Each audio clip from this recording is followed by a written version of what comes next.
This is Jocko Podcast number 22 with Echo Charles and me, Jocko Willink. Good evening, Echo. Good evening. And I would say that it is a good evening Sure. because we are free.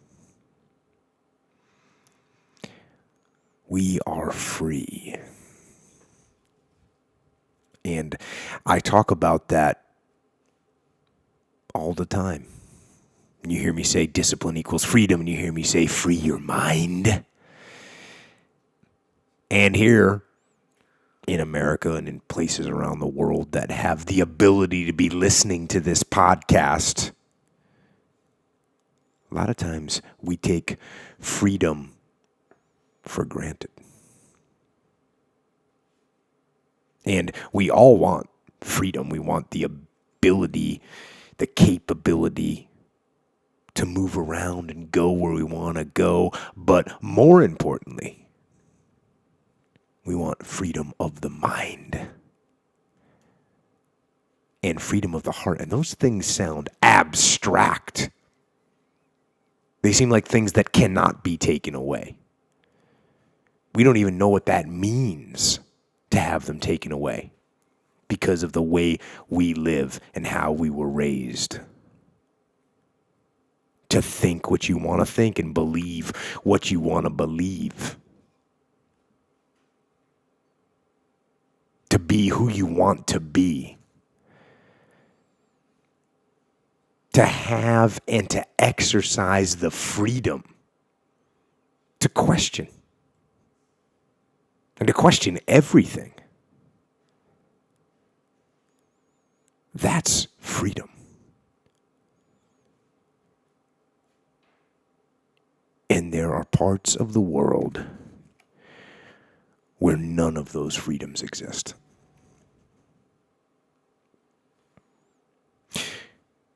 And worse, there's parts of the world where any chance of free thought is exterminated from childhood.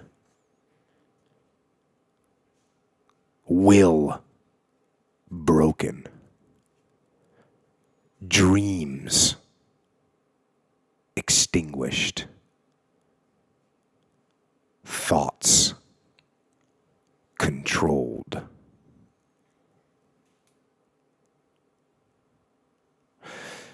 So, let's go to a place where that is the reality. And again, I'm going to point this out. This is not a dystopian movie or some post-apocalyptic novel. This is real. Real life. With real people.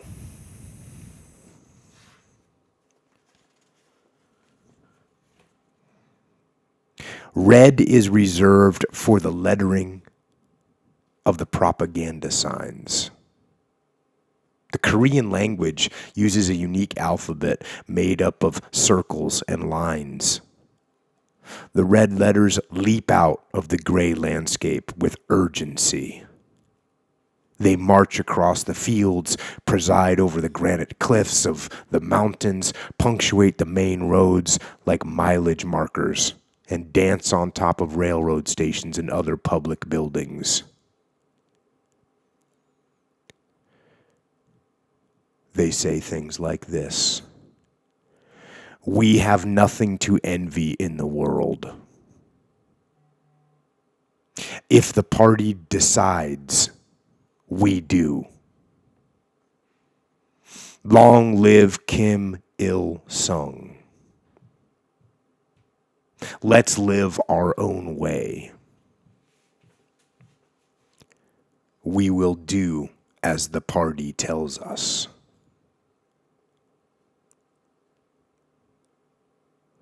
We will do as the party tells us.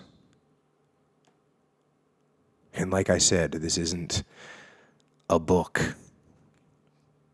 This is real. This is North Korea. And this is a story of horror and of slavery and of brainwashing. And it's also a story of choices, story of freedom, and it's also a story of the strength of the human will. This is a book that is called Nothing to Envy: Ordinary Lives in North Korea. It's by Barbara Demick, or Demick.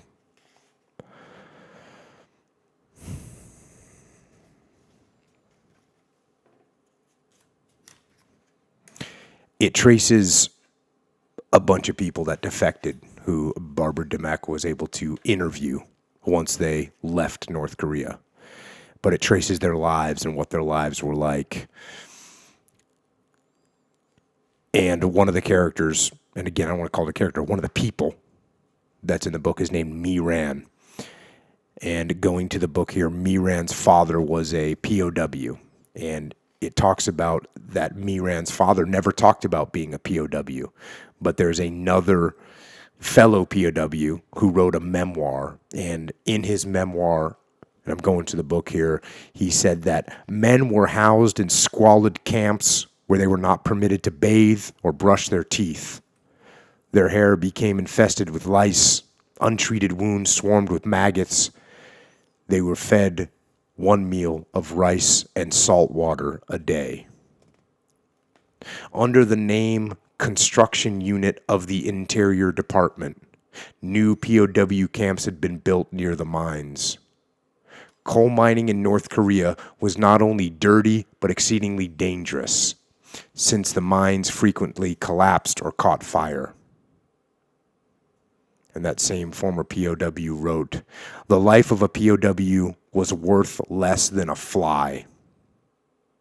Every day we walked into the mines, I shuddered with fear. Like a cow walking to the slaughterhouse, I never knew if I would emerge alive."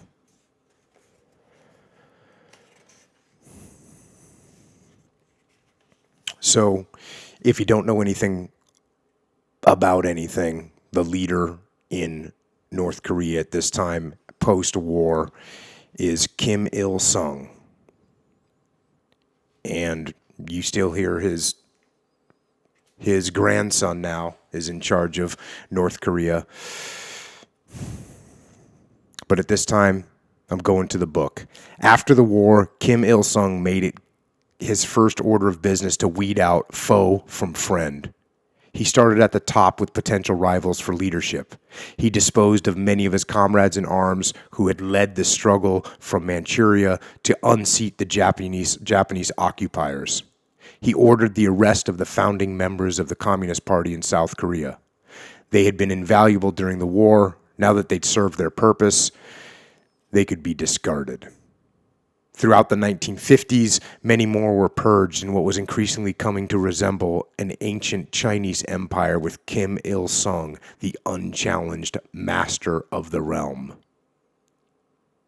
Kim Il-sung then turned his attention to ordinary people. In 1958, he ordered up an elaborate project to classify all North Koreans by their political reliability, ambitiously seeking to reorganize an entire human population. The North Koreans were methodical to a fault.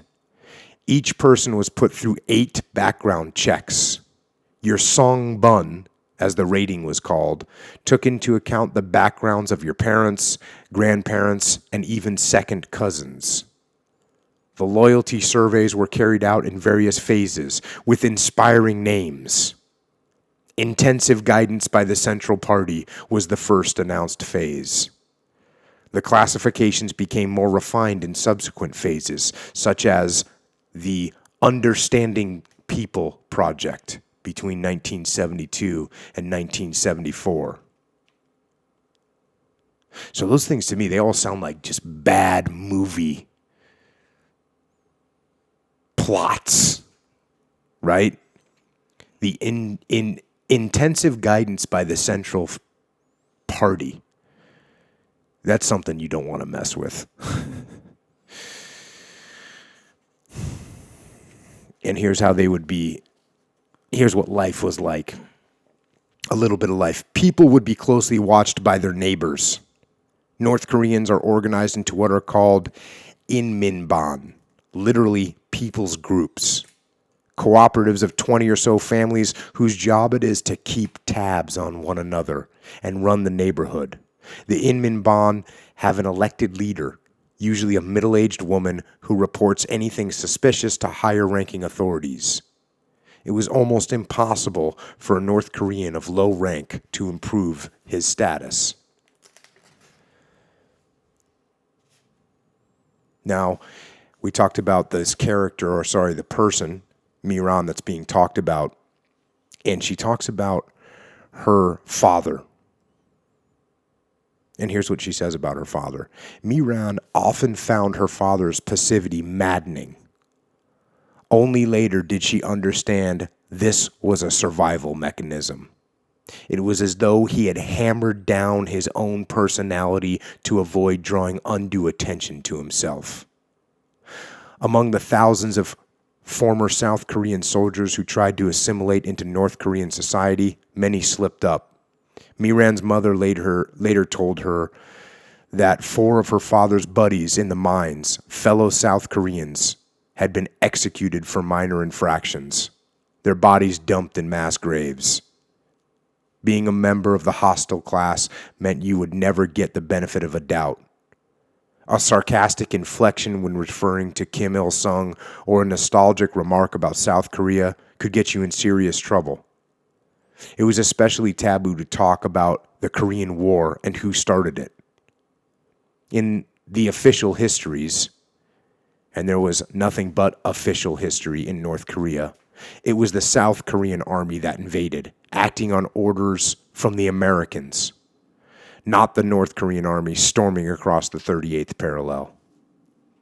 Anybody who remembered what really happened on June 25th, 1950, knew it was wise to keep one's mouth shut. So even history, even facts that you learned, that the country learned, were just lies. Miran didn't have any particular artistic or athletic talent, but like her older sisters did.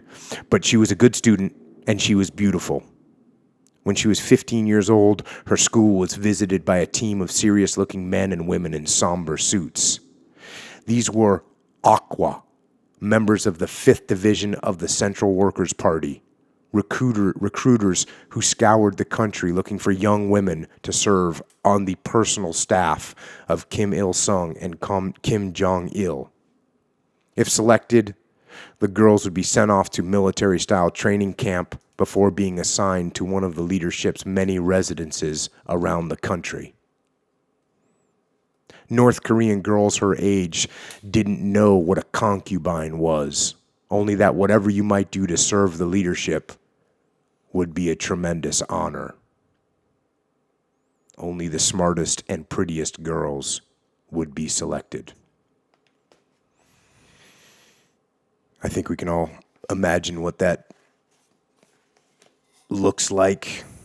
Twisted men in seats of power, preying on the entire nations full of young girls. Disturbing.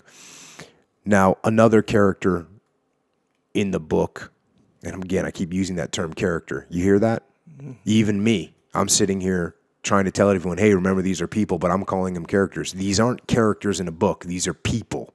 Mm-hmm.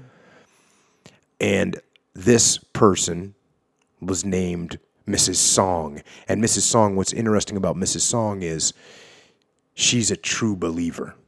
She's a true believer, and you're going to hear some of this, but these folks that are raised in North Korea, they just believe that they believe the propaganda. They believe that North Korea is the best place on earth and that everywhere else is suffering, and that because of their great leader, their lives are better than anyone else in the world. And she truly believes that. And here's kind of what her attitude, here's what her life was like, And her attitude was like, Mrs. Song usually went to work with one baby strapped to her back and one or two daughters dragging along behind her. Her children basically grew up at the daycare center. She was supposed to work 8 hours with a lunch break and a nap in the middle of her shift. After work, she had to spend several more hours in ideological training in the factory's auditorium. One day, the lecture might be about the struggle against U.S. imperialism. Another time, it might be about Kim Il-sung's exploits, actual or exaggerating, fighting the Japanese during World War II. She had to write essays on the latest pronouncements of the Workers' Party. By the time she got home, it would be 10:30 p.m. She would do her housework and cooking, then get up before dawn to prepare herself and her family for the day ahead before leaving home around 7 a.m. She seldom slept more than 5 hours. Some days were harder than others. On Wednesday mornings, she had to report to work early for mandatory meetings of the Socialist Women's Federation. Friday nights, she stayed especially late for self-criticism. In these sessions, members of her work unit, the department to which she was assigned, would stand up and reveal to the group anything they had done wrong. Mrs. Song would usually say, in all sincerity, that she feared she wasn't working hard enough. Mrs. Song believed what she said. All those years of sleep deprivation, all those lectures and self-criticisms, the very same tools used in brainwashing or interrogations had wiped out any possibility of resistance. She had been molded into Kim Il-sung's improved human beings. Kim Il-sung's goal wasn't merely to build a new country. He wanted to build better people, to reshape human nature.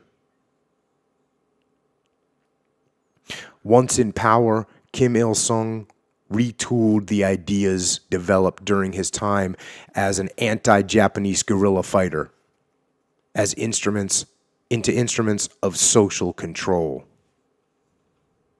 He instructed North Koreans that their power as human beings came from subsuming their individual will to that of the collective.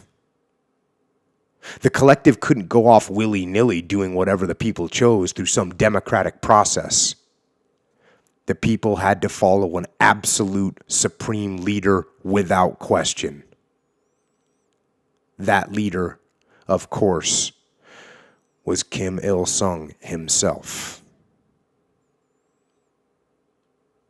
So they're being told through multiple channels, through every instrument available, newspapers, radio, television, all controlled by the state. And through all these, they're being told that they have to submit their individual will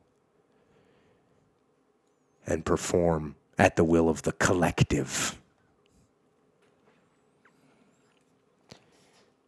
And, you will hear me refer to, for me, the most important piece of humanity is the individual freedom. Mm-hmm. And obviously this attitude is the opposite of individual freedom. And also you got to remember, from a leadership perspective, the way you maximize a team's effort isn't through a supreme authority trying to control everything. It doesn't work.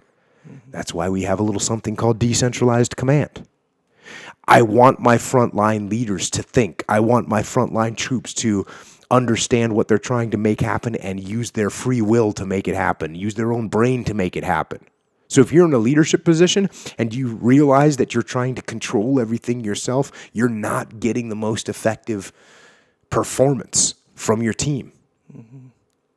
And we're going to see this on a grand scale. And we do see it on a grand scale when governments try to control humans. Mm-hmm. It doesn't work. Now, it might seem crazy that you would buy into this propaganda. And here's a paragraph and a statement about that, back to the book. We laugh at the excesses of propaganda and the gullibility of the people.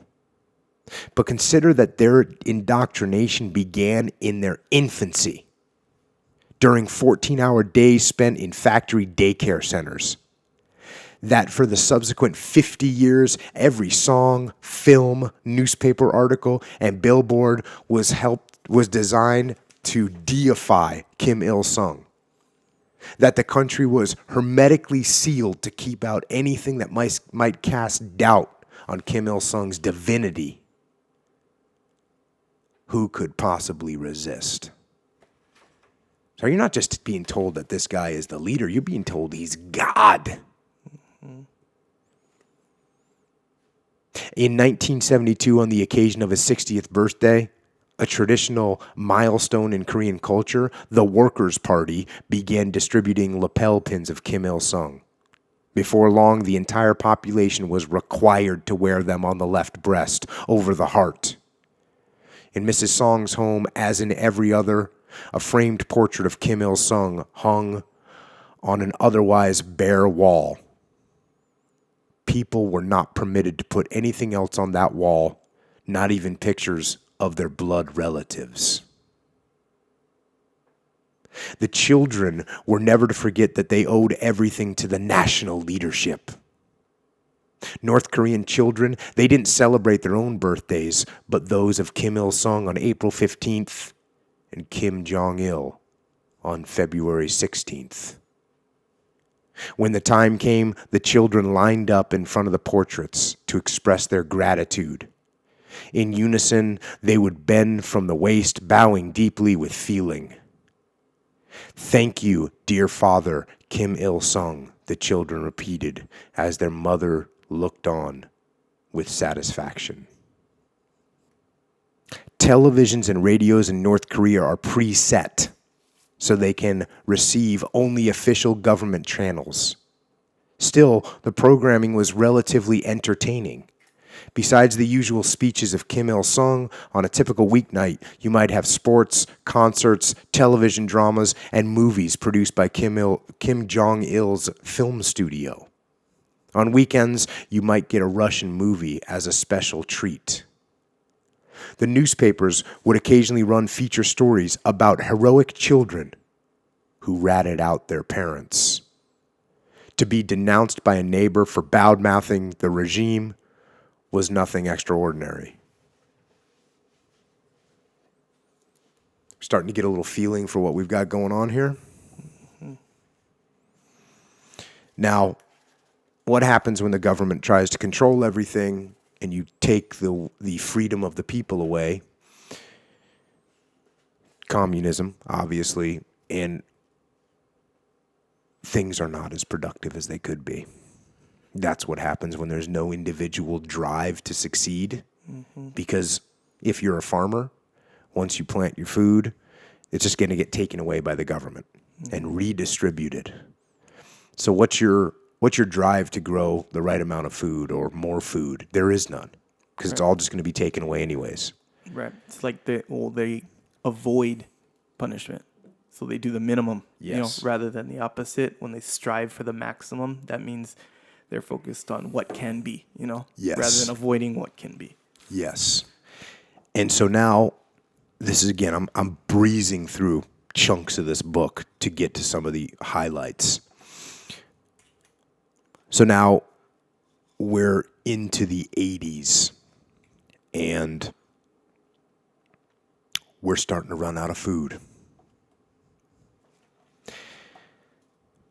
Kim Jong-il, who by the 1980s was increasingly assuming his father's duties, offered on-the-spot guidance to address the country's woes. Father and son were experts in absolutely everything, be it geology or farming.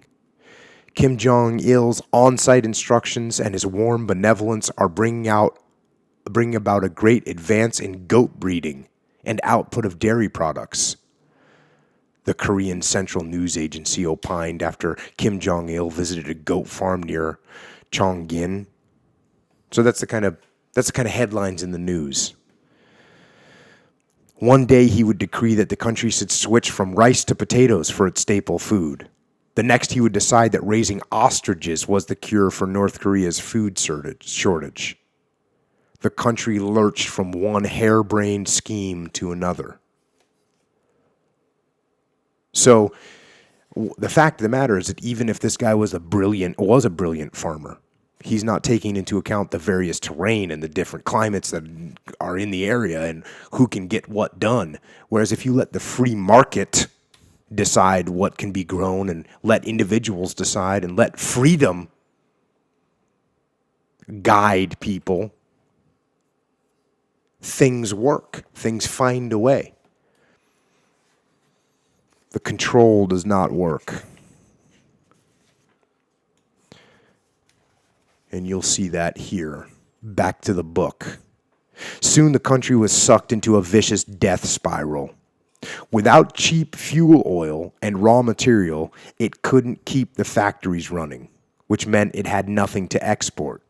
With no exports, there was no hard currency. And without hard currency, fuel imports fell even further. And the electricity stopped. The coal mines couldn't operate without electricity because they required electric pumps to siphon water. The shortage of coal worsened the electricity shortage. The electricity shortage further lowered agricultural output. Even the collective farms couldn't operate properly without electricity. It had never been easy to eke out enough harvest from North Korea's hard-scrabble terrain for a population of 23 million, and the agricultural techniques developed to boost the output relied on electrically powered artificial irrigation systems and on chemical fertilizers and pesticides produced at factories that were now closed for lack of fuel and raw materials. North Korea started running out of food, and as people went hungry, they didn't have the energy to work, and so output plunged further. The economy was in a free fall. North Korea was the last place on Earth where virtually all staples are grown on collective farms. The state confiscates the entire harvest and then gives a portion back to the farmer. But as harvests withered in the early 1990s, the farmers themselves were going hungry and began stashing some of the harvest away. There were stories from the countryside of roofs that collapsed under the weight of grain hidden away in eaves. The farmers also neglected the collective fields for their private kitchen gardens next to their houses, or small steep plots carved out of the side of uncultivated mountain slopes. Driving through the countryside, you could see clearly the contrast between private gardens bursting with vegetables, bean poles soaring skyward, vines drooping with pumpkins, next to the collective fields with their stunted, haphazard rows of corn that had been planted by so-called volunteers doing their patriotic duty. Case in point. Mm-hmm. Koreans like to think to themselves as tough, and so they are. The propaganda machine launched a new campaign, playing up Korean pride by recalling a fable from 1938 to 1939 in which Kim Il-sung commanded a small band of anti-Japanese guerrillas fighting against thousands of enemies in 20 degrees below zero, braving through a heavy snowfall and starvation, the red flag fluttering in front of the rank. The arduous march, as they called it, would later become a metaphor for the famine. And here's one of the statements that they would make. No force on earth can bar the Korean people from making an onward march for victory in the revolutionary spirit of the arduous march. And the DPRK will always remain a powerful nation. Democratic People's Republic of Korea. So people are starving.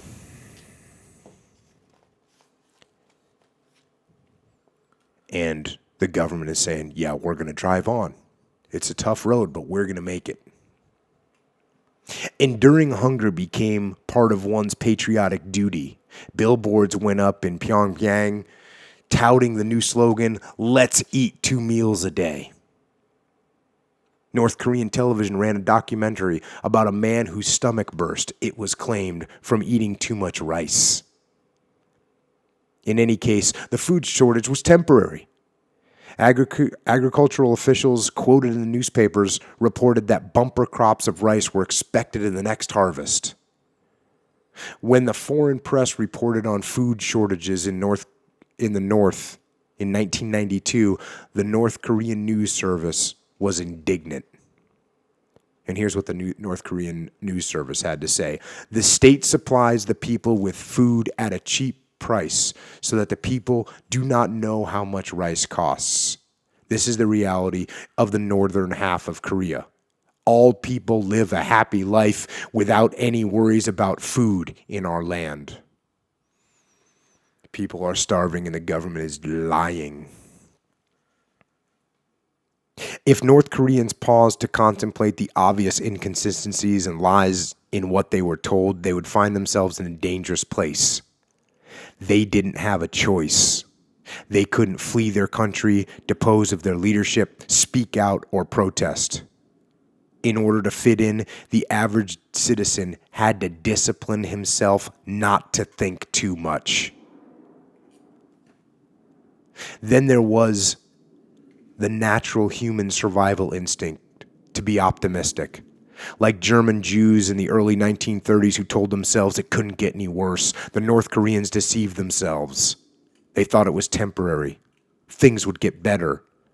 A hungry stomach shouldn't believe a lie, but somehow it did. Along with the new propaganda campaign, the regime stepped up its extensive network of domestic surveillance. The more there was to complain about, the more important it was to ensure that nobody did.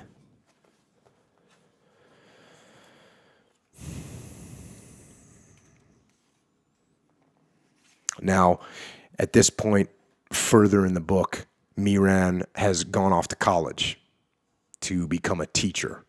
And she shows up there, and this is what she deals with. The food in the cafeteria was even worse. North Korea was starting its "let's eat 2 meals a day" campaign, but the school took it a step further and offered only 1 meal. A thin soup made of salt, water, and dried turnip leaves. The cafeteria would sometimes add a spoon of rice and corn that had been cooked for hours to plump up the grains. The girls in college began getting sick. One of Miran's roommates was so malnourished that the skin was flaking off of her face. She dropped out of school, and others followed.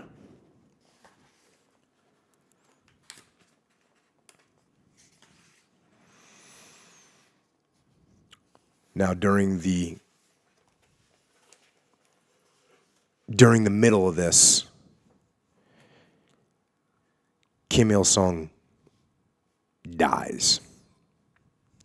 And it's crazy to hear how the people reacted. And so I'm going to start off with this announcement that was made.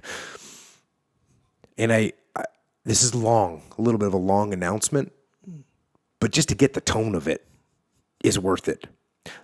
Here we go. The Central Committee of the Workers' Party of Korea, the Central Military Commission of the party, the National Defense Commission, the Central People's Committee, and the Administration Council of the Democratic People's Republic of Korea report to the entire people of the country with deepest grief that the great leader, Comrade Kim Il-sung, General Secretary of the Central Committee of the Workers' Party of Korea, and President of the Democratic People's Republic of Korea, passed away from a sudden attack of illness at 2 a.m.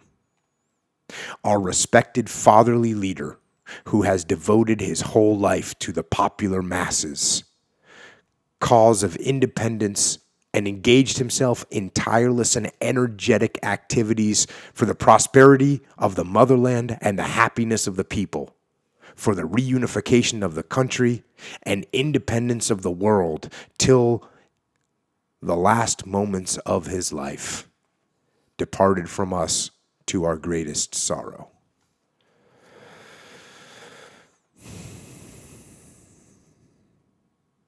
Very disturbing. And what's crazy is you hear all these bureaucratic names. That's what's crazy about it. All these government organizations picking away at the people. And here's some of the reactions, the mourning that went through. And people like Mrs. Song, who is a true believer, this is how they felt. The old women wailed, "How could you leave us so suddenly?" the men screamed. Those waiting in line would jump up and down, pound their heads, collapse into theatrical swoons, rip their clothes, and pound their fists at the air in futile rage. The men wept copiously as the women. The histrionics of grief took on a competitive quality. Who could weep the loudest? Who was most distraught? The mourners were egged on by the TV news, which broadcast hours and hours of people wailing, grown men with tears rolling down their cheeks, banging their heads on trees, sailors banging their heads against the masts of their ships, pilots weeping in the cockpit, and so on. These scenes were interspersed with footage of lightning and pouring rain. It looked like Armageddon. Our country is enveloped in the deepest sorrow in the 5,000-year history of the Korean nation, intoned an announcer on television. And they had these little myths that they'd throw out there, like this one. Here's an official release. When the great marshal died, thousands of cranes descended from heaven to fetch him. The birds couldn't take him because they saw that North Koreans cried and screamed and pummeled their chests, pulled their hair, and pounded the ground. They couldn't let him go.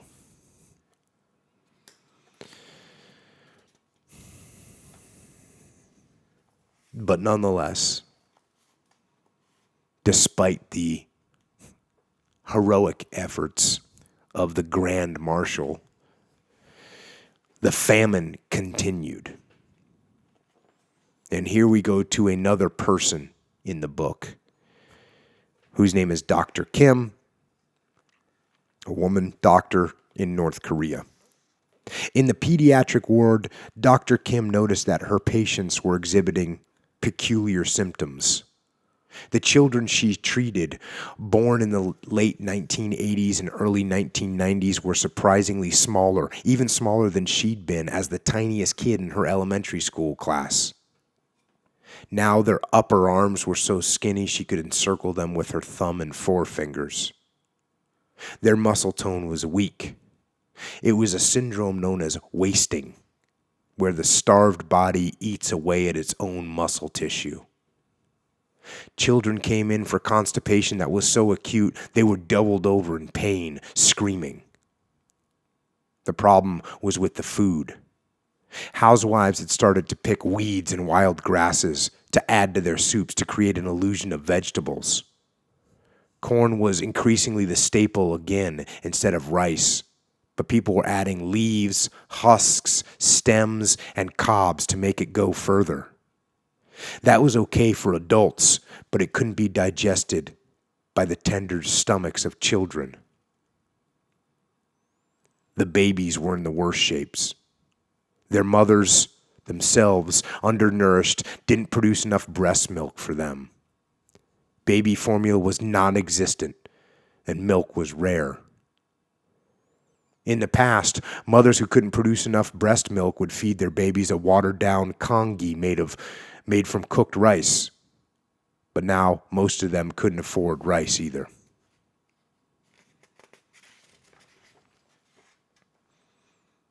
And here's Dr. Kim talking about the toddlers.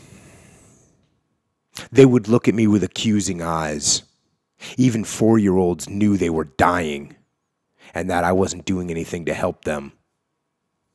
Dr. Kim told me years later, all I was capable of doing was to cry with their mothers and their bodies afterwards.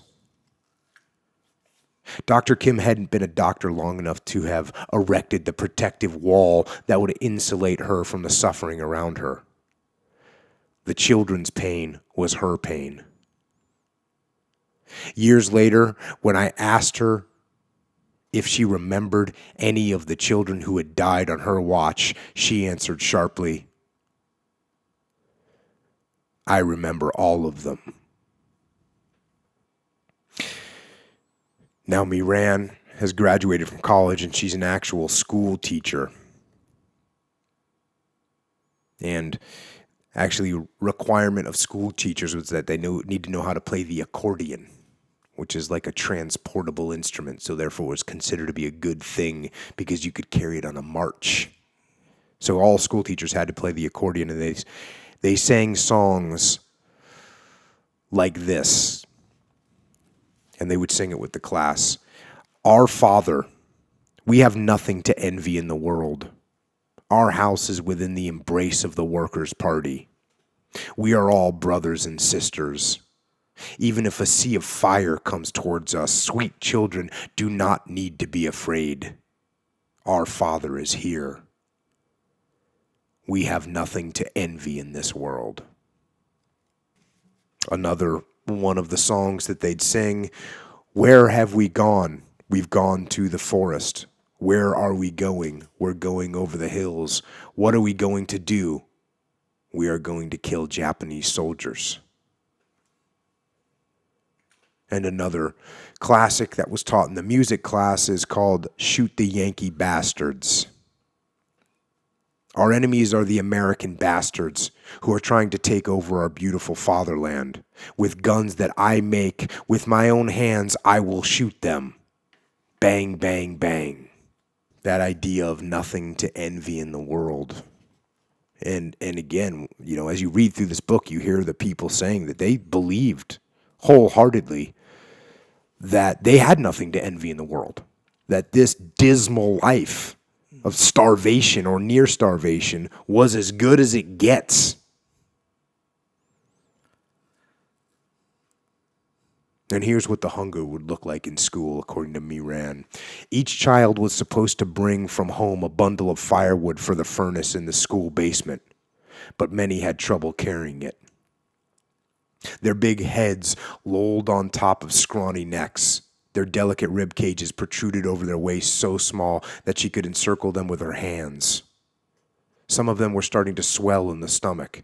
It was all becoming clear to her. Miran remembered seeing a photograph of a famine victim in Somalia with a protruding stomach. Although she didn't know the medical terminology, she remembered from her teacher's college course on nutrition that it was caused by severe protein deficiency. Miran also noticed that the children's black hair was getting lighter, more copper-toned. It was always the same progression. First, the family wouldn't be able to send the quota of firewood. Then the lunch bag would disappear. Then the child would stop participating in class and would sleep through recess. Then, without explanation, the child would stop coming to school. Over 3 years, enrollment in the kindergarten dropped from 50 students to 15. What happened to all those children? Miran didn't pry too deeply for fear the answer she didn't want to hear. A decade later, when Miran was a mother herself, trying to lose her post-pregnancy weight through aerobics, this period of her life weighed like a stone on her conscience. She often felt sick over what she did and didn't do to help the young students. How could she have eaten so well herself when they were starving? It is axiomatic that one death is a tragedy, 1,000 a statistic. So it was for Miran. What she didn't realize is that her indifference was an acquired survival skill. In order to get through the 1990s alive, one had to suppress any impulse to share food. To avoid going insane, one had to learn to stop caring. In time, Miran would learn how to walk around a dead body on the street without paying much attention.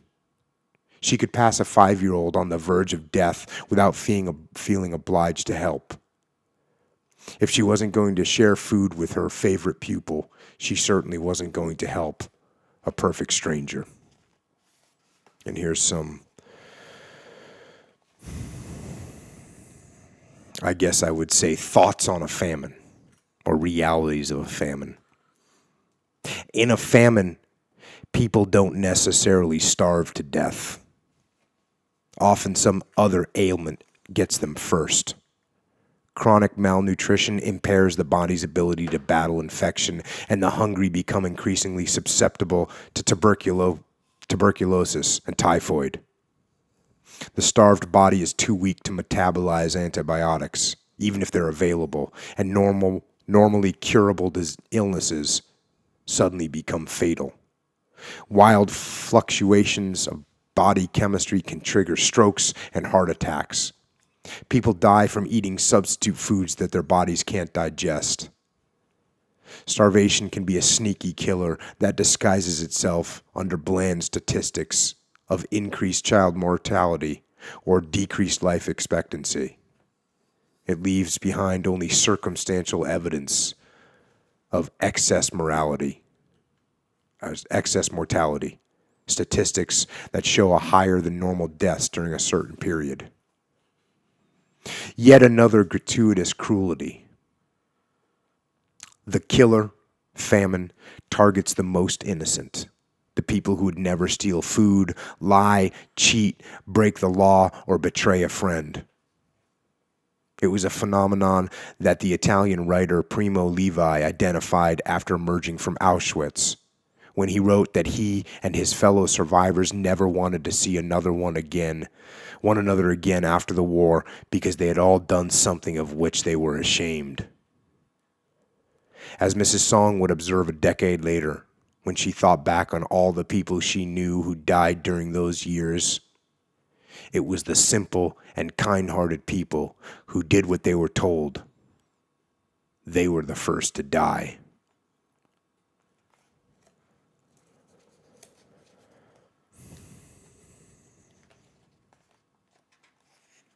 By 1998, an estimated 600,000 to 2 million North Koreans had died as a result of the famine, as much as 10% of the population. By the end of 1998, the worst of the famine was over. Not necessarily because anything had improved, but, as Mrs. Song later surmised, because there were fewer mouths to feed. Everybody who was going to die was already dead. Now, that's how the famine wrapped up, but to go a little bit in depth of what it was like once the famine was raging, people became homeless, which was strange because in North Korea, they never had a problem with homelessness, because if you wanted food, you needed to live in your home because the government would allegedly bring you food. Well, once they weren't bringing food anymore, there was no reason to stay at home. So now you had people going out trying to survive. Right. And this talks a little bit about that, especially for the children. It was a dangerous life. The children couldn't sleep without worrying that somebody, perhaps another gang member, would steal what little they had. There were strange stories going around about adults who preyed on children, not just for sex, but for food. Hayek was told about people who would drug children, kill them, and butcher them for meat.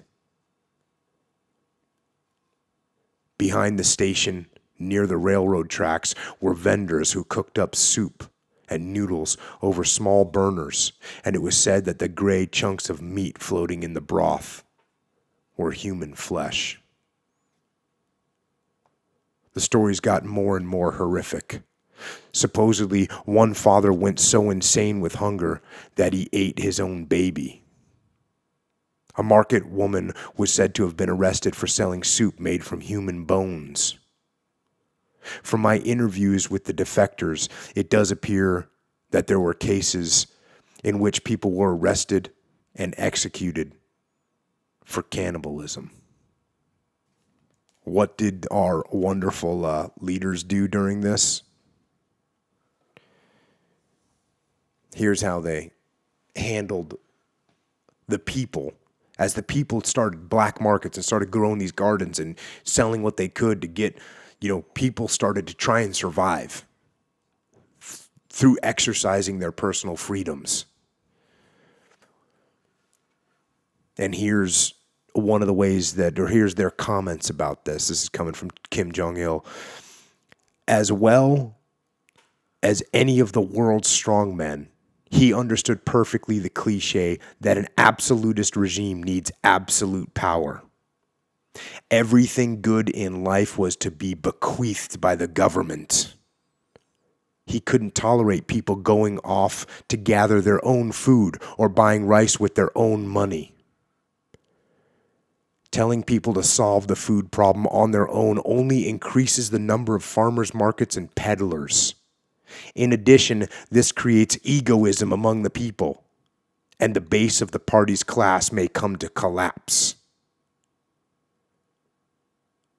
So he's trying to stop people from solving the problems themselves, which they have the capability to do. And I don't talk about it too deeply in here, but they go into the massive black market that was started. And there's people that were surviving or people that were doing that were figuring out a way to make money. And Kim Jong-il retaliated against that free market excessively to try and stop it. It was better that people die of starvation than they have the freedom to try and get their family to survive. And here's an example of what they did with one man that was trying to get money so his family could survive. Back to the book. The man was accused of climbing electric poles and cutting copper wire to sell. The theft caused extensive damage to the nation's property and was done with the intention to damage our social system. It was an act of treason that aided the enemies of the socialist state. The prosecutor read, his voice bellowing through the scratchy speakers. Then a man acting as a sort of lawyer for the accused spoke, although he offered no defense. I have determined that what the prosecutor says is true. The accused is hereby sentenced to death, and the sentence will be carried out immediately, decreed a third man. The condemned man was bound to a wooden stake at the eyes, the chest, and the legs. The firing squad would aim to sever the ropes in order.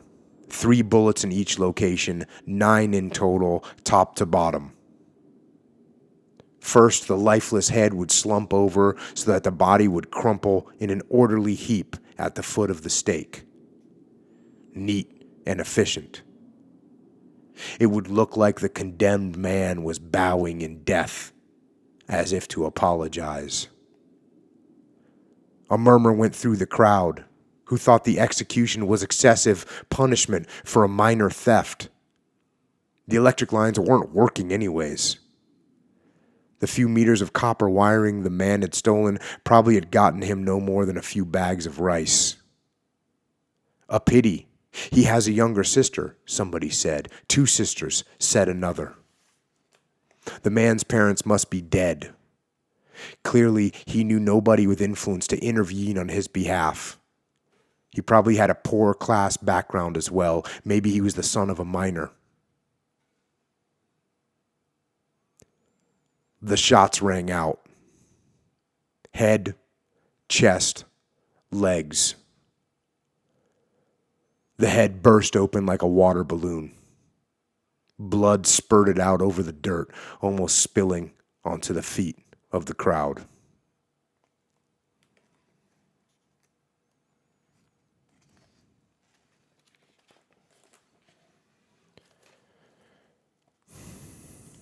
Now, what do people do to stop this? And you have rebellion in the world. You have people turned against the government in the world. But in North Korea, that did not happen. And here's why. The level of repression in North Korea was so great that no organized resistance could take root. Any anti-regime activity would have terrible consequences for the protester, his immediate family, and all other known relatives. Under a system that sought to stamp out tainted blood for 3 generations, the punishment would extend to parents, grandparents, brothers, sisters, nieces, nephews, and cousins. A lot of people felt if you had to give one life, you would give it to get rid of this terrible regime. But here, you are not the only one getting punished. Your whole family would go through hell. So, with the fact that they're going to, if you protest, they're going to kill everybody. So there was no protest. So now the only thing you can possibly think of doing is escaping. And it goes through the various people in the book and how they escaped. But I thought what was interesting, in fact, the most interesting sort of mental transition to make was from Mrs. Song. And again, she was referred to as the true believer. And her daughter had escaped and made it actually to South Korea. And her daughter arranged to have Mrs. Song visit China. But she visited China sort of against the rules, thinking that she was going to go back to North Korea. Because she truly believed that North Korea was the better place. She believed that South Korea was the enemy and it was evil.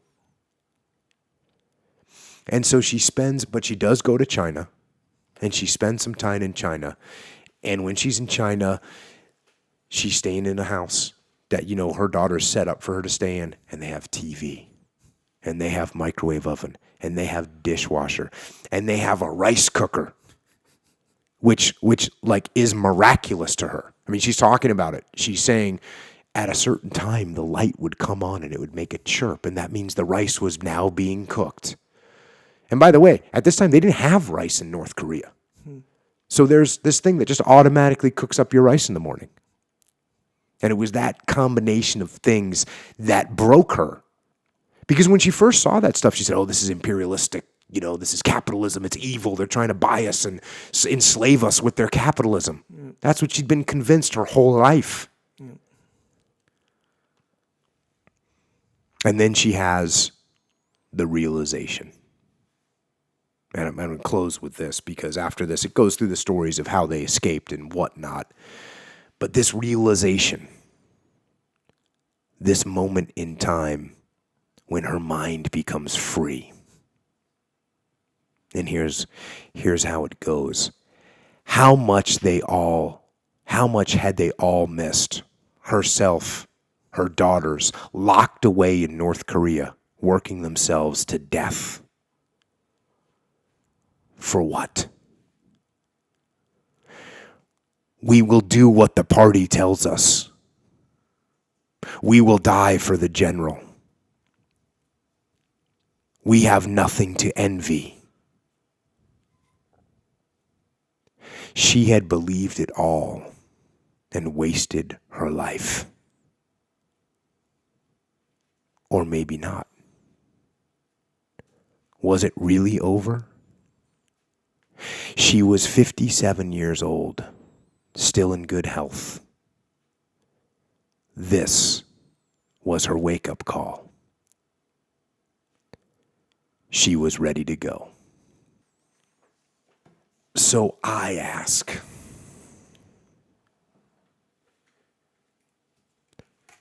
what is your wake-up call? What is enslaving you? What is controlling your thoughts?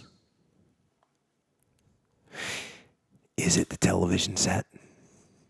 feeding your mind images of what life should be? Is it the internet drawing you in and controlling your time? Is it drugs or alcohol numbing your brain and diminishing your desires? Or is it weakness? A lack of discipline that prevents you from accomplishing what you want to accomplish. And I'm not saying that you have to rebel. I'm not saying that there aren't things in life that we just have to do. There are. But what I am saying is ask questions. And don't believe everything that you're told. And don't follow the path just because it's there. Don't get in line just because other people are.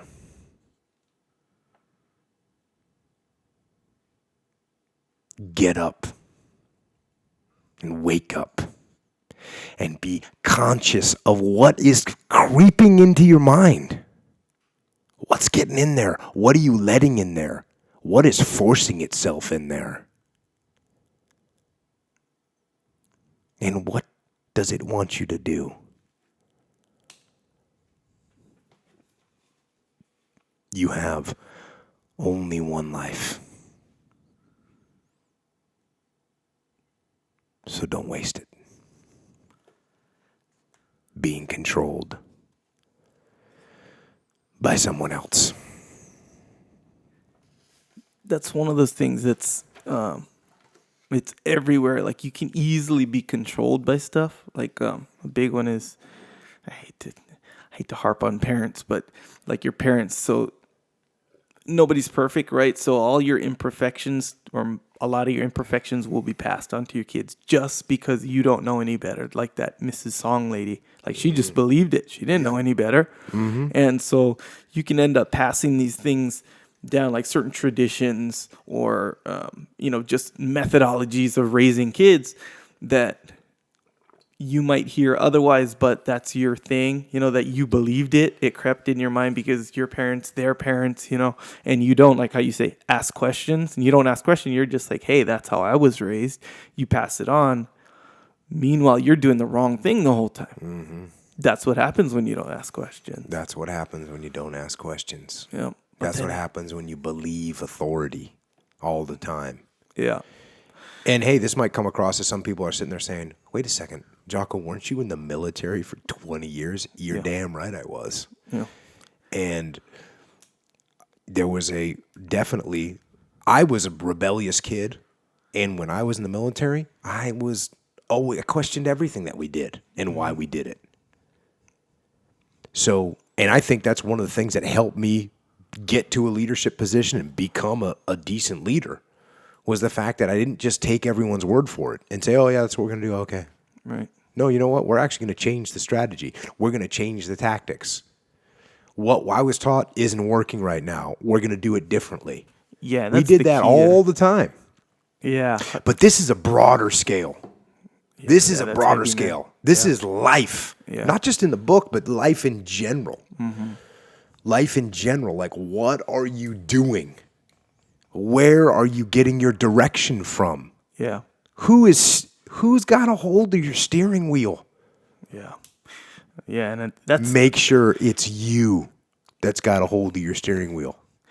Yeah, and that's one of those things where it's tough because you got to balance it as well, So if you're just rolling around saying, hey, nothing's true until I figure it out, it's kind of like, you got to consider the opportunity cost, where some people you got to consider their credibility, and then you got to kind of just go with it. And again, this is just kind of demonstrating like there's a balance there. Yeah. But just like how you're saying, if it's not working and someone presents you with some alternative, don't just be like, hey, I've done it this way, so, leave me alone type of thing.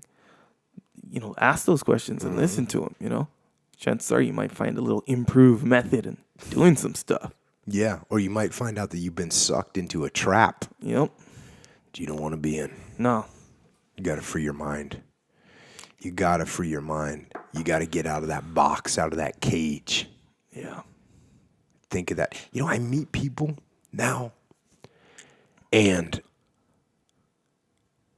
it's so bizarre because I've traveled a lot, and I've walked with a lot of different kind of people, from from all different walks of life, and I meet people sometimes. And I think to myself, man, this guy's pretty awesome. He's got all this, I wonder what this person's goal is. And sometimes I'll ask, like, well, what do you want to do? Or like, hey, I'll meet some kid, or what you want to do? And some people say, well, I want to do, I think they're going to come out with this giant dream.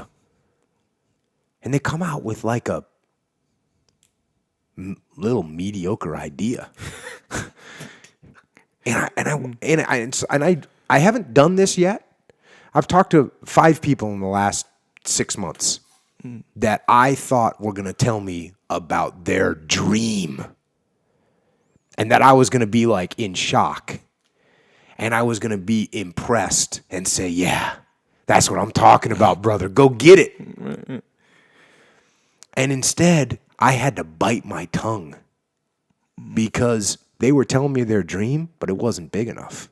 It wasn't big enough. It was too realistic. Now you meet some people sometimes and they tell me their dream and I go, man, you ain't got a chance at that. You need to tone that down. You need to get a grip, right? These people are like, you can achieve anything you want. No, actually, you can't achieve anything you want. If you could achieve anything you want, everyone would be sitting on a yacht or doing whatever big badass thing that they want to do. Right. Kind of depends on what you mean by can't, though. But yeah, it's true. I mean, can't. That's what I mean. These people that are like, you can do whatever you want. Right. No, actually, there's limitations to that. Right. All people are not created equal. Mm-hmm. Some people are smarter than other people. Some people are better athletes than other people. Hey, reality. Now, what can you hear? The question isn't that. The question is, what can you do with what you've got? What can you do? And I'd love to hear people overshooting. But don't trap yourself in a box where you're like, well, I'll be happy if I can do this. Right. And the other part of this is, it's sort of like North Korea. There's people that are trapped in a paradigm in their head of the world. They think that the world is this thing that they live in. They think that the world is this small place, the people that they know, right, and the atmosphere that they live inside. Mm-hmm. And it's really, really small. And I think to myself, man, you got to get out. And I'll tell you, part of this came when I got out of the military, because my whole life, the only guys I knew were SEALs. I mean, that's just who I knew.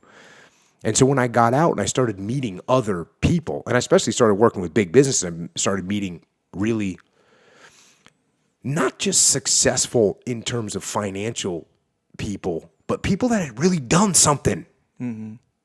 And I started realizing that there was a whole nother level, not a higher level, but there's just another world. Yeah. Like in the SEAL teams, hey, I did my SEAL platoon, I did SEAL platoon commander. You do these I did task unit commander. You do these things, and that's what you do. Mm-hmm. And it's awesome. Mm-hmm. And that's a whole world. But there's other worlds. And I remember telling one of my SEAL buddies, we were out surfing, and this was after I'd been out for like 2 years. I had this exact conversation with him. I said, hey, man, like we were out there surfing for an hour. And for 58 minutes, we're talking about the SEAL teams, the SEAL teams, the SEAL teams, the SEAL teams, and the SEAL teams. Yeah. And then I said, hey, man, the SEAL teams is awesome. But just so you know, there's other things in the world. Yeah. And it's stuff that I'm saying my mind was in North Korea. My mind was just SEAL team. Yeah. And I'll tell you what, I'm glad it was, because it made my life very simple. And I still, obviously, I love the SEAL teams more than anything. but there are other worlds out there. And you can do other things in the world. And so now when I meet people in different environments and different jobs and each little environment that I poke my head into, because we work in different industries all over different, manufacturing and gas, oil and financial, and they're all their own little worlds. And sometimes people are trapped in those worlds. Yeah. And I just want to say, man, free your mind. Free your mind and see what else is out there. Yeah. Kind of like what you and Tim Kennedy were talking about, how you guys are an example of people who have seen the really, really bad parts of the world and the really, really good parts of the world. Because you guys travel all over, and you live in San Diego, which is, arguably one of the best places to live. So you have that expanded view.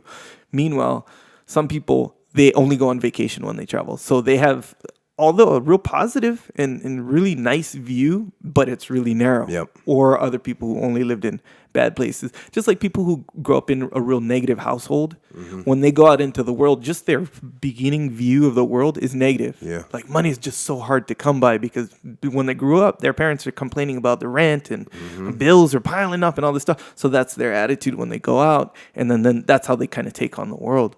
Man, I know this, and this is kind of a different thing. Same content, same subject, but I had a friend in high school, and there's people, I grew up on Kauai, a small island in Hawaii. So some people straight up have their whole life haven't been off of Kauai, and no less the mainland. The mainland is this fantasy world place where Disneyland is and Hollywood and all this stuff. So I had a friend, one of my good friends, he moved to the mainland, but it was just this small, teeny tiny town, just as small as Kauai. So I remember one time What state was the town in? Colorado. Okay. Colorado. It was, he moved to Pueblo, it's called. So I remember we were just having a conversation later, and I was like, "Hey, yeah, let's go to Las Vegas. A lot of Hawaii people go to Las Vegas." And I was like, "Let's go to Las Vegas or whatever." I was like, "When do you what do you do? You rent a car?" He was like, "I would never drive in Las Vegas. I would never drive in Las Vegas because it's too crazy. There's freeways. There's no freeway on Kauai. On Oahu, there's a highway, but." And he, a grown adult, so to speak, can't even drive. So that's like an example of that's how narrow his whole view was. His whole world, and that extended to his driving skill. This was just so hectic on a freeway, highway, Las Vegas. Even I don't even know how crazy that is. I mean, that's not a crazy place to drive, really. Compared to like I don't know, like go LA to Boston, or whatever. Yeah, or something. Go to L.A. Man, hit the 405 north on a Thursday afternoon. There's no doubt. There's so much out there, and if you stay comfortable in your world, you can get comfortable starving in North Korea. Yeah. That's what the scary thing is. That's the point that I think I'm trying to make is don't be comfortable, because what you think is awesome right now, there could be so much more. Yep. If you can envision and pay attention to what's going on in the rest of the world and break out of that paradigm that you're in and see that you can fly. You can fly around the world. You can do it. Yeah. Just don't get trapped and free your mind. Yeah. All right, let's get to some questions from the interwebs. Interwebs. Speaking of interwebs, if you like supplements, good supplements, which I think we both recommend, right? As far as supplements go, get Onnit supplements. And we are sponsored, as it so happens, by Onnit. But I would say get Onnit supplements anyway, because I was taking them even before we were sponsored by Onnit. Onnit.com/Jocko and get 10% off. Get your krill oil. Supplements. Get your Alpha Brainy. Yeah, krill oil. And krill oil is anything for your joints is critical. Because like when you, even when I was young, when you lift hard, when you get after it, working out. So if you gain strength, right, which of course we all kind of want to do or whatever. You don't have to put a whatever on the end of that. We just all want to. Period. I'm going to try my best not to speak for everyone, but I think it's safe to assume that yes. We're getting strength. But when you have a higher capacity for strength, a lot of times your muscles will just want to fire real hard. So what that can end up with is this weird stiffness, you know? So you're going to end it's almost like you got to warm up in life. It's almost like that feeling, you know? So it's like, yeah, you're strong. You're about to carry like the whole load of groceries in. And you can do that, and maybe The you're whole growing. load of groceries. You got to come up with something I'm better. just saying everyday stuff. And Load you of can groceries. get after it doing that, but you kind of got to warm up. You know, it's kind of like, kind of decent. Dude, how Anyway, much groceries you have? a lot, man. Amen. Get after it in the store, out of the store. So anyway, and the point being, like, when you have stuff like for your joints, or you don't take care of your joints. See, I would have told this totally differently. I like, if you want to jack big steel, you want to do jujitsu, you want to jump off things, you want to throw stuff around, get some krill oil so you stay healthy. Yeah, Talking about groceries. No, but I'm saying no. It seems counterproductive because I've experienced this where I'm like, yeah, but then I kind of gotta like do twists, you know. And then I'm strong, you know. Then I'm ready or to if carry I'm like the kind of groceries stiff, in. it's kind of cold out, and then I go to lift. I'm like, dang, I can lift a lot of weights, but why on this first set I can't even lift anything? You Because know, you need the krill oil. I'm just saying your joints got to be like good to go. That was a long explanation. Right, it's absolutely true. I'm telling you, if you take that to heart, well, you already take krill oil, so Yeah. you're the man. Anyway, yeah, onnit.com/Jocko, get 10% off. You'd be happy you did. And if you want to support this podcast before you shop at Amazon, go to jockopodcast.com or jockostore.com. Click on the Amazon link on the top, and it gives us a percentage. And you don't pay nothing. A few people mentioned that like the link doesn't work or whatever, and I found out through one of the troopers who are in the know. Sometimes you have ad blockers on your browser. And they're activated, which is a good thing, by the way. Mm-hmm. It's good to because sometimes they can malware can get in. Anyway, yeah, because it's an actual code and it works in the same ways. Don't talk computer stuff to me. Yeah. Anyway, so deactivate it if you want to get past it. There it is. Or if you want to buy some shirts with Jocko's head and or name on it, go to jockostore.com. That's a cool way to represent. Anyway, yeah, there it is. All right, let's get it. First question. Internet questions. Okay, first question. How do you continue to train jiu-jitsu when hurt or injured? Same thing with whatever kind of injury I got and whatever I'm going to do. I'm going to do what I can. Mm-hmm. Now, one thing you do have to do is you have to let yourself rest enough that you can heal. Because sometimes they get the sprained ankle, and instead of lasting 1 month, it lasts 18 months. No kidding. Mm-hmm. If you just won't let it heal, the thing is not going to heal. Mm-hmm. So you have to let things heal. Now, but you can go through all kinds of positions. You can work different transitions, but sometimes you get an injury, and if you're a jiu-jitsu person, you know what I'm talking about. Like, you get a weird injury that you can't do certain movements. Yeah. Like a guy will have a hurt back, can't get on top. I can't be on top. I can't. So you just practice your guard. Mm-hmm. Or you have a hurt, groin muscle. So you can't hold any guard. You have to work like side control only. Okay, cool. Escape side control or be in side control. So you can definitely do those things. You just figure out what movements you can do. You figure out what training partners aren't going to go psychopathic on you and just hurt you even worse. So that's important. Just being in class and you're learning some new technique. I find if I cannot roll, when I'm in class, I'll pay a little bit more attention to what the instruction is being given because I know I can't roll. So I know all I'm going to get out of this is what I'm going to learn right here from Jeffy Glover or Dean List. And so I will be paying extra special attention. Yeah, that's good. And then I'll tell you, this is something I wear knee pads when I roll. And I think that they prevent some injuries from happening. And I just made a transition in my life where I used to wear extra large knee pads. Knee pads. Are they pads? Neoprene knee pads, like neoprene knee sleeves. They're not braces, though. There's nothing bracing in there. Just a piece of neoprene. Yeah. But I recently, 2 weeks ago, I used to wear extra large, then I went to large because they felt a little bit snugger, and I just got medium. And I got some pretty big legs. But I got medium, and they're like really compressing my knees and keeping it all together, and they feel really good. Oh, right on. So maybe just order that exercise down so you get a little compression. And the same thing, like when I have a hurt elbow, I'll put an elbow pad on. Right. So wrap up whatever you can and just keep training and warm up a little bit. Yeah. You know, I didn't used to. I do now. I'll do like a 5-minute round where I'm not trying to kill the person. I'm hoping that the person's not going to try to kill me. Although you and I had a little incident the other day where you got a little excited in that first round. Yes. Just to clarify, when you say knee pads, elbow pads, they're not like the kind soccer, you know. No, they're neoprene. They're just they're like a wetsuit, like a neoprene sleeve. Yeah. Asics. Pad. Yeah, gotcha. Yeah. Or Cliff Keen. Wrestling knee pads. That's what they are. That's what they're called. And they're generally made of neoprene. Gotcha.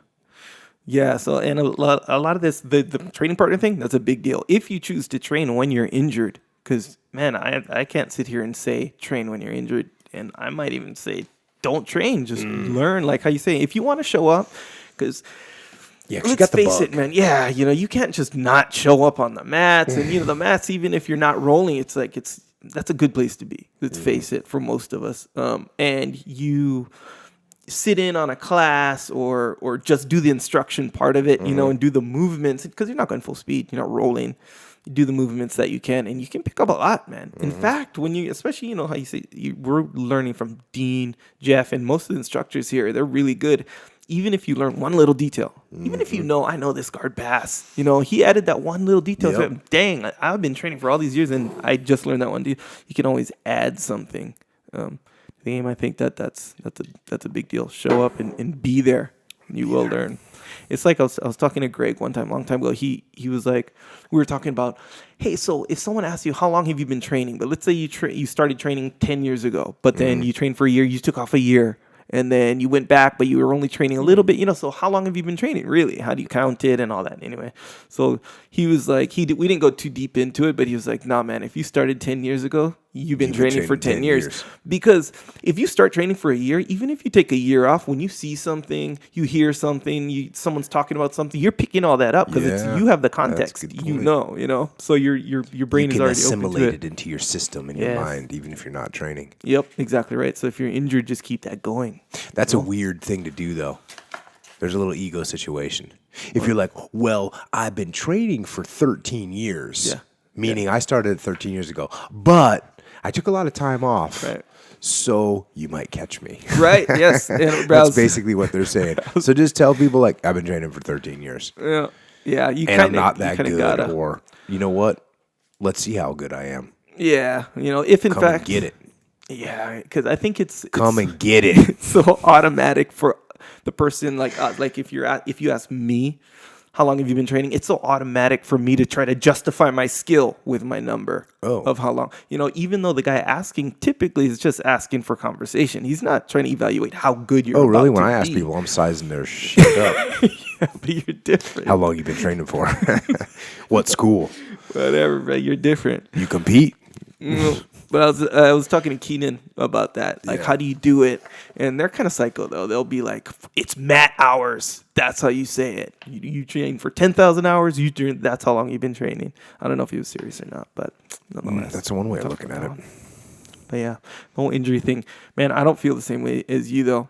I think, train, you know what? man. I definitely Injured? keep training. And I'll tell you what, like I've said this before, if my back is tight, nothing better for your back than jiu-jitsu. Yeah. Your neck's a little sore, jiu-jitsu. Yeah. Shoulders need a little stretch, jiu-jitsu. No, I'm not saying go out there and you're going to be able to kill it. You're not going to be able to go like the super hard, crazy rounds. It's not going to work. Yeah. Yeah. Just be careful. I would say be careful. Yeah. There you go. Yeah, I am not a doctor. and probably if people listen to me as if I was a doctor, their health would be deteriorating very quickly. It'd be in question for sure from time to time.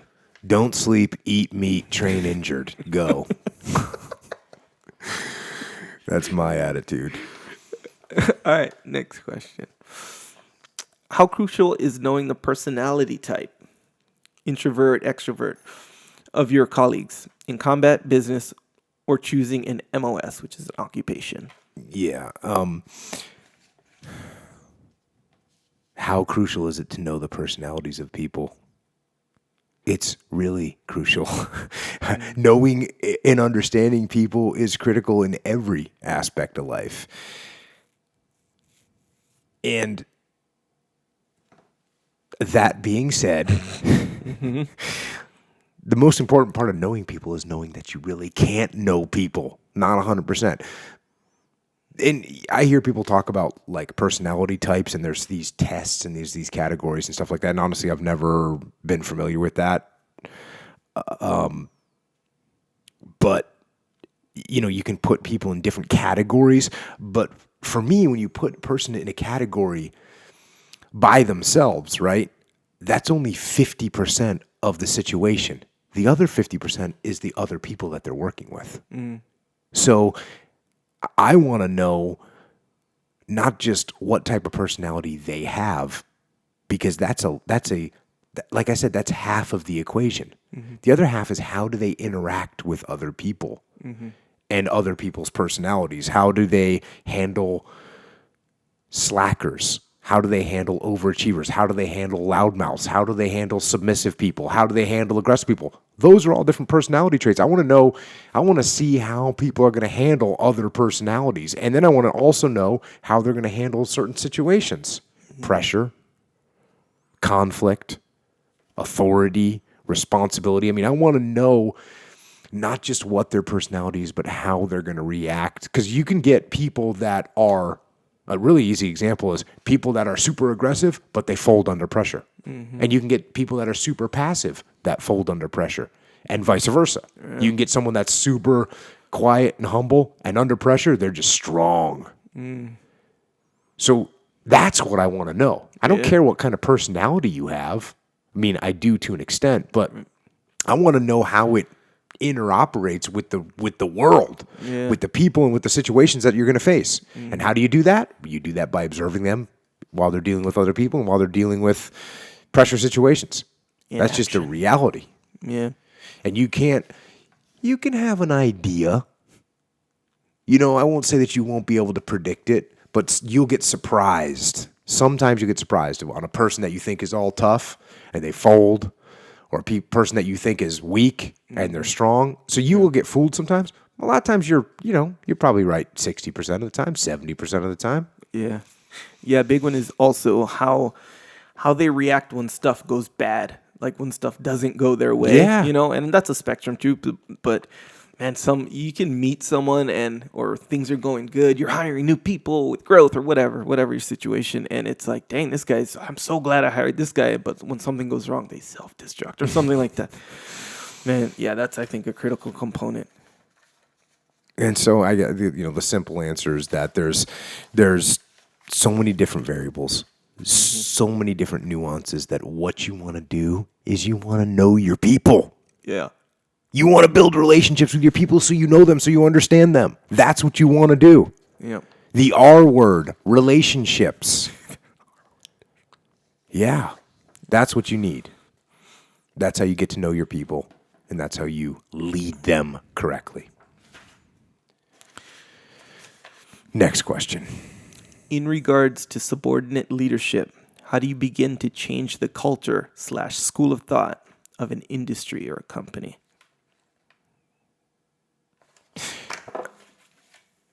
I'm not sure if they mean in regards to how do you change your subordinate leaderships, or if you are subordinate. I'm not sure which one of those it is, but regardless, it doesn't matter.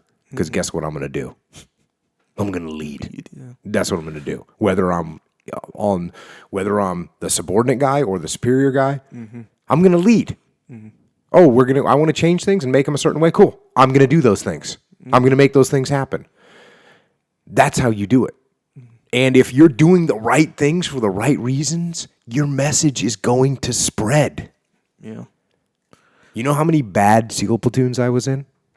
How many? 0.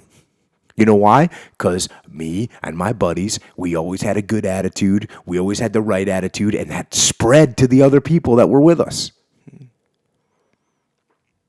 Now, there's a red flag that you can get for yourself. And this is frustration. When you start saying to yourself, which I'm not saying this necessarily, but this kind of question is coming from somebody that wants change to happen, but it's not happening. So they're getting frustrated and they're thinking they aren't on board or they don't care and they aren't professional. They're not motivated like me. They don't have a good attitude. So there's a lot of blame going on right there. Yeah. So this isn't about them, though. It's about you. And it's about leading from any level in the chain of command.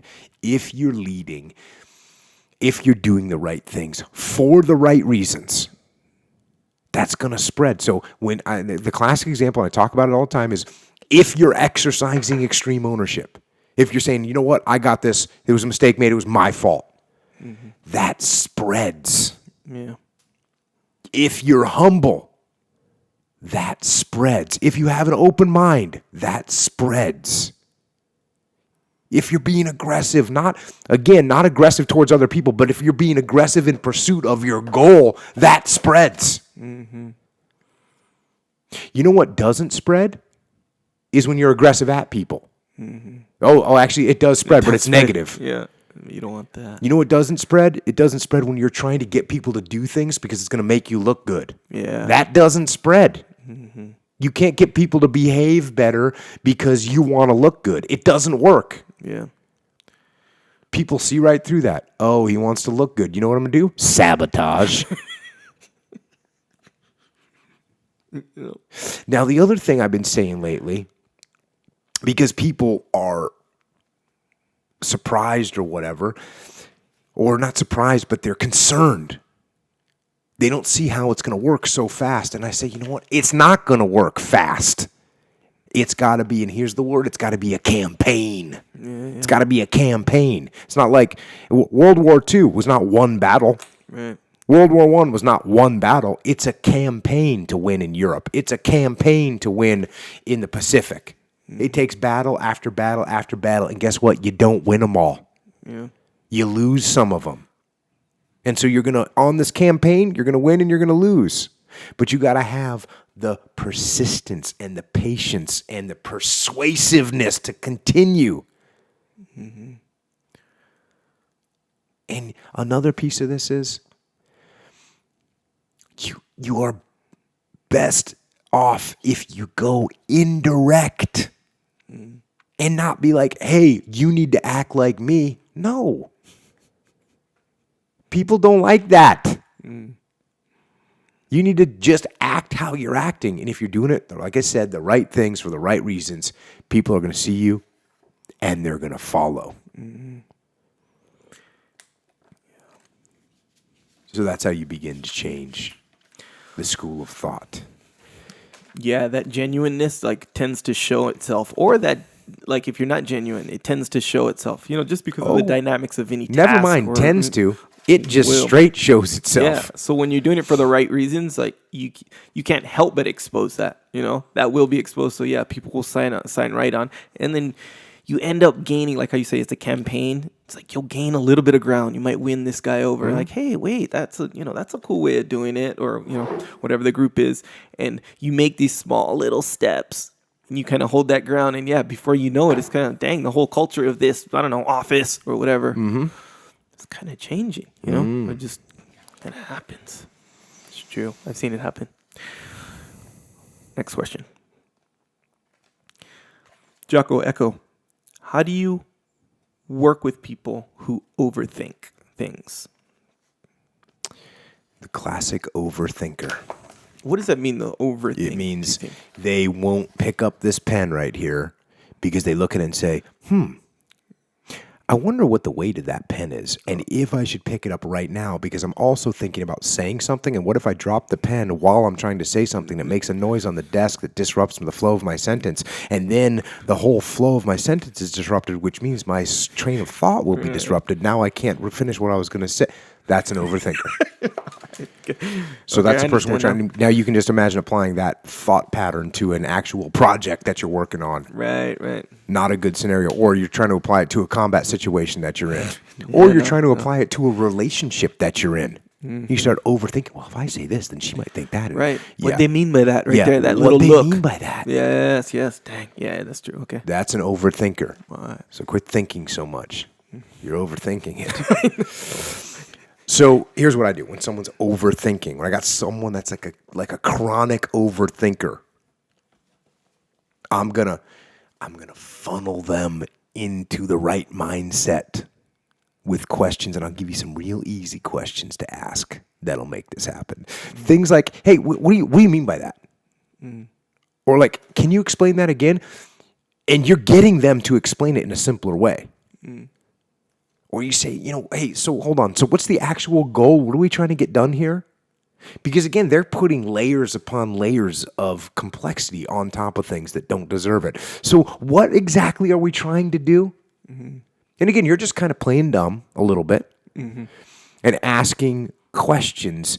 And then if you can't get to them, if you can't quite get them to simplify it, then you say, oh, okay, so we're trying to do this. Right. Very simple statement. So that way they start subconsciously being coached and being taught to simplify things as much as they can in their head. And, another thing I've been saying lately when I'm out working with people is I used to not really understand why people are drawn to this complexity, but I actually think I understand now. And I think it has something to do with the fact that if I come up with a plan and it's super complex and super crazy and you don't understand it, then I must be smarter than you, right? Yeah. Right? I came up with something that's so genius and so complicated that you don't even understand it. Right. I understand it. I understand it, yeah, the guy but you who's don't. doing it. Right. And by the way, the only way you're going to understand it is if I break it down for you because you don't get it. Yep. So it's an ego trip, and it's completely wrong. Because the fact of the matter is, if I'm trying to get you to do something and you don't understand it, I'm a loser. I'm failing as a leader.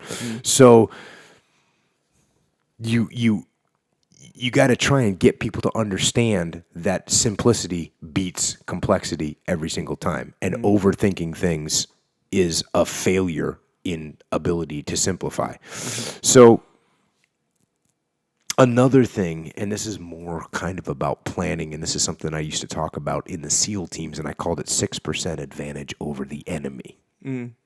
And what this was, let's say you have a target building that you're going off of, or going after. You're going to go take down a target building in the middle of wherever, the middle of the desert. And you basically come up with a plan that you're going to use your standard operating procedures. You're all going to get online, or you're going to at least set up a base and a maneuver element. It's very simple. 2 elements.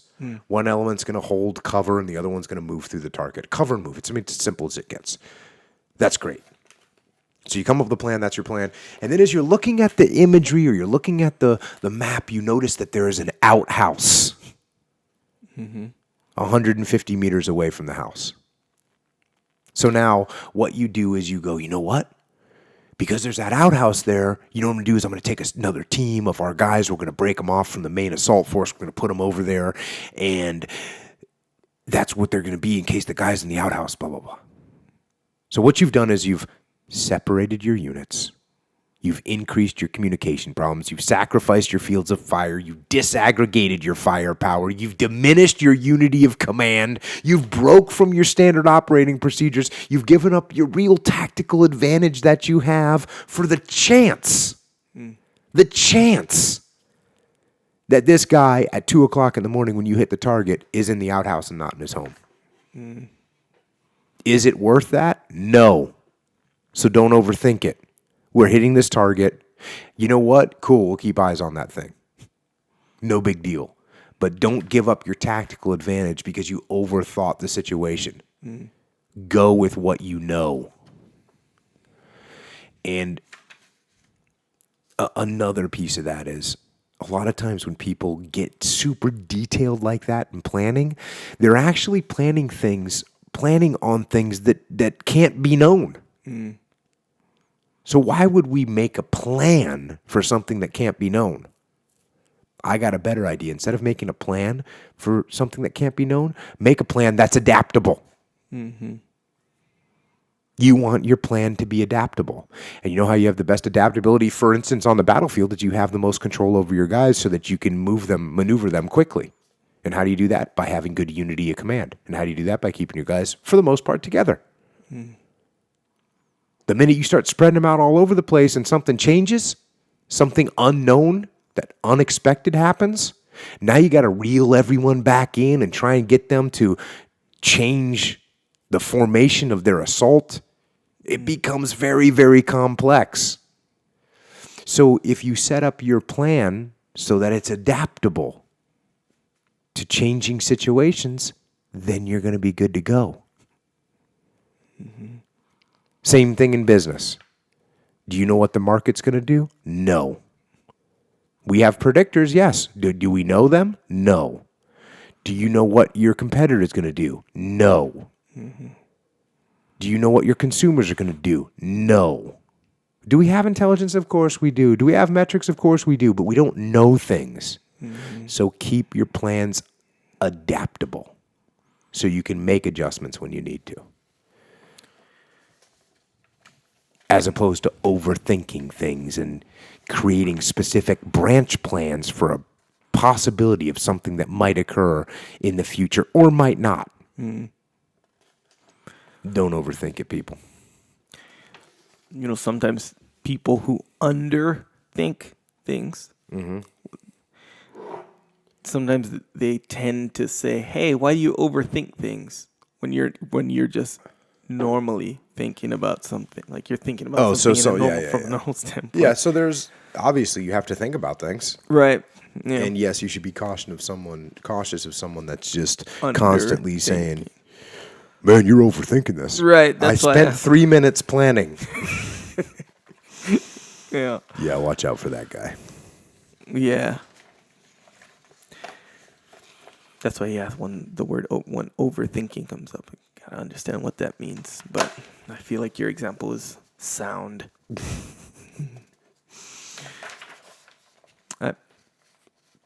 Jocko, what do you think of Greg Jackson, the famous MMA coach, criticizing John Jones on his recent powerlifting and muscle gain?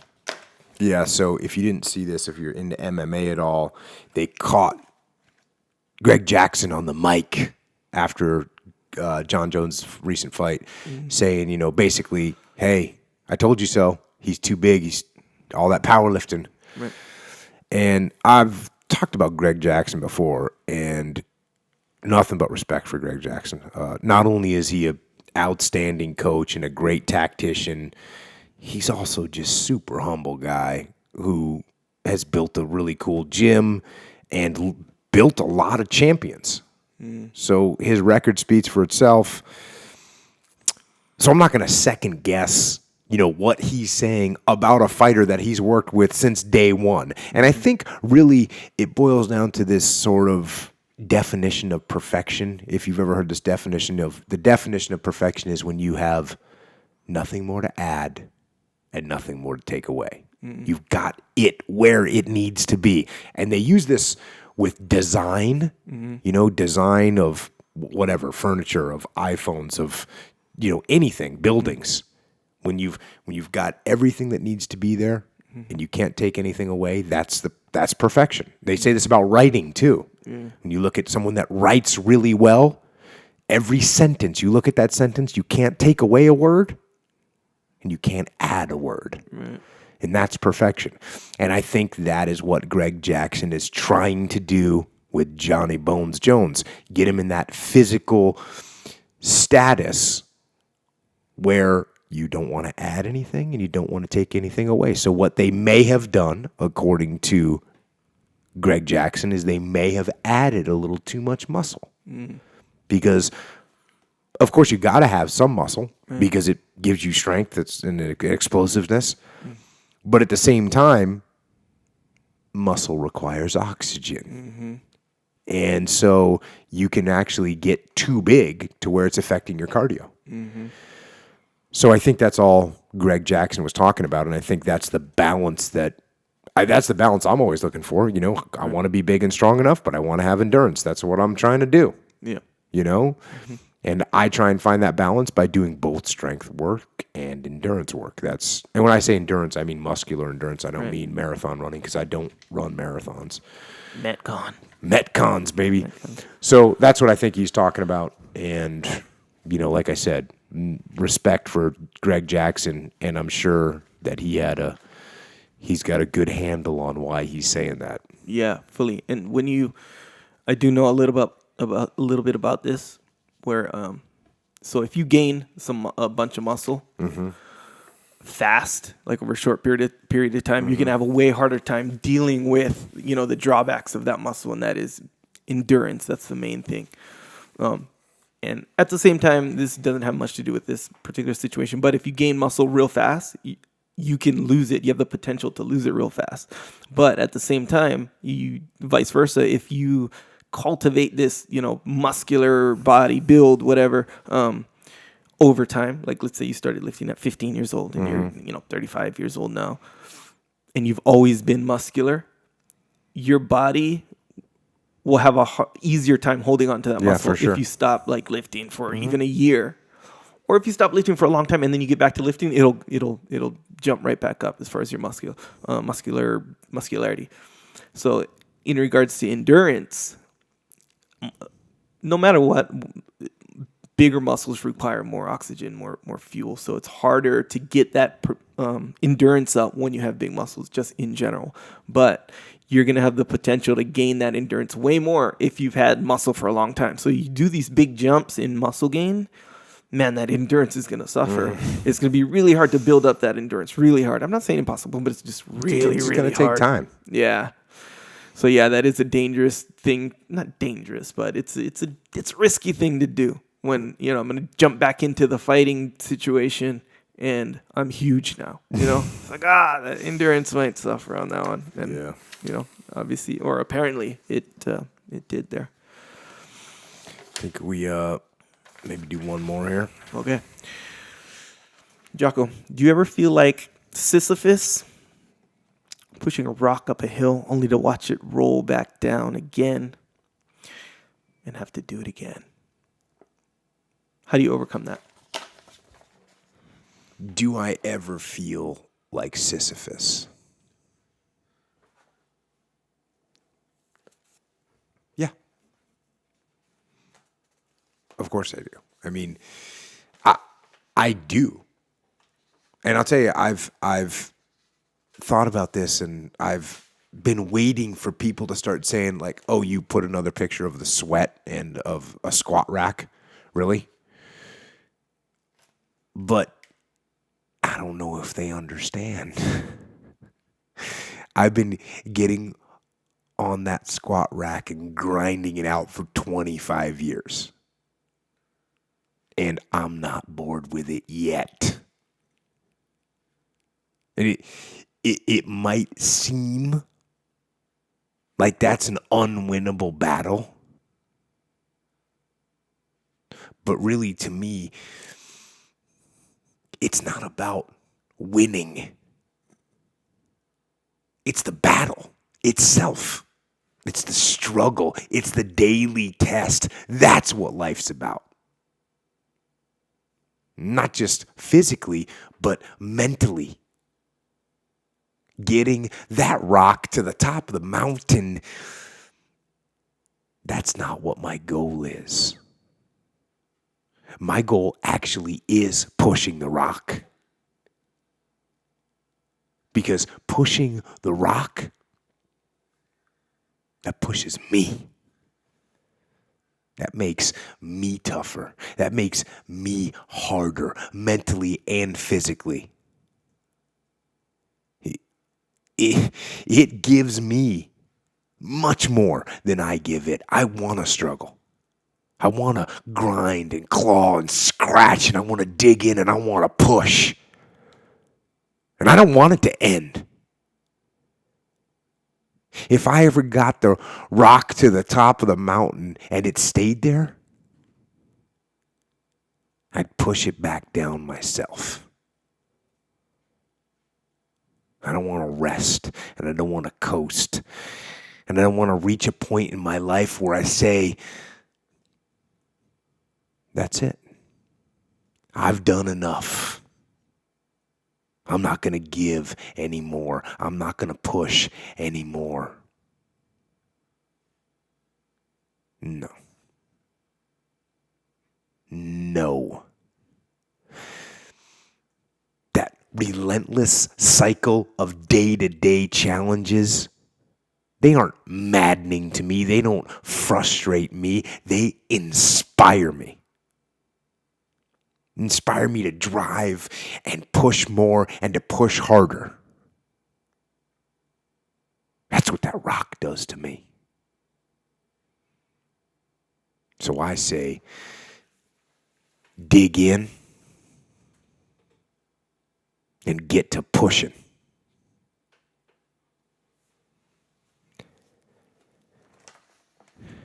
And I think that's all I've got for tonight. So, to all you troopers out there, thank you for joining us. Thanks for inspiring us. Thanks for listening to us, listening to the podcast, or watching the podcast on YouTube. I had somebody hit me up the other day on Twitter and said, man, I didn't know you guys were on YouTube. Yeah, we're on YouTube. Got the YouTube channel. Yep. Jocko Podcast. Sure. And thanks for giving us feedback and for spreading the word. And if you want to connect with us on the interwebs, on Twitter, Echo is at Echo Charles. On Instagram, Echo is at Echo Charles. On Facebooky, what are you? / Echo Charles? Yes, sir. And on those three, I'm the same. I am at Jocko Willink. And to everyone out there in uniform, military, police, firemen, EMS, thanks for what you all do and gratitude for your service. I second that. And for keeping us free and safe. And if you want to support the podcast, once again, how can you do it, Echo Charles? Support the podcast. At the same time, get supported too by Onnit. Onnit.com/Jocko. They give you 10% off. Boom. Support your endeavors to get better. Supplement yourself. Again, Onnit.com/Jocko. Or you can support the podcast by doing your Amazon.com shopping through JockoPodcast.com. Click on that link and then you can support it that way. Mind your ad blocker if you have one. It's rare, but if you have one, mind it. If you feel like donating, that's cool too. And thank you guys who have done that. Or if you want some shirts, get some shirts, man. Represent. I think they're cool. I've made an effort to get like the quality shirts. Like, is that why they're sold out so much? Yeah, see, and a big part of People that are complaining about you. Yeah, I know. And here's the thing: I can't buy 5,000 shirts because where am I going to put them right now? So it's a long story, but so yeah. Sorry, I'm getting them, and I'm going to improve on that too. By the way, but they're quality shirts. They're solid. They're not like the ballpark giveaway. No, they're nice shirts. $2 shirts. I would wear them if they didn't have my own head on them. Or if they just had Victory MMA and Fitness on them, then you'd wear them. That's right. But anyway, yeah, at JockoStore.com, or you can get a coffee mug. They're kind of cool. I think they're kind of cool. And if you want, if you kind of liked what we're talking about here, leadership, life lessons, you can check out a little book that myself and my brother Leif Babin wrote. It's called Extreme Ownership. You can get it on hardcover. You can get it on Kindle. You can get it on audio. And the audio is read by myself and by Leif as well. So you can check that out. And thanks for supporting that. And finally, to everybody out there in the world living in freedom, take advantage of it. Take advantage of your freedom and your life by driving hard. And by pushing that rock up that hill with everything you've got. And also, and of course, drive hard by getting out there and getting after it. And so, until next time, this is Jocko and Echo out.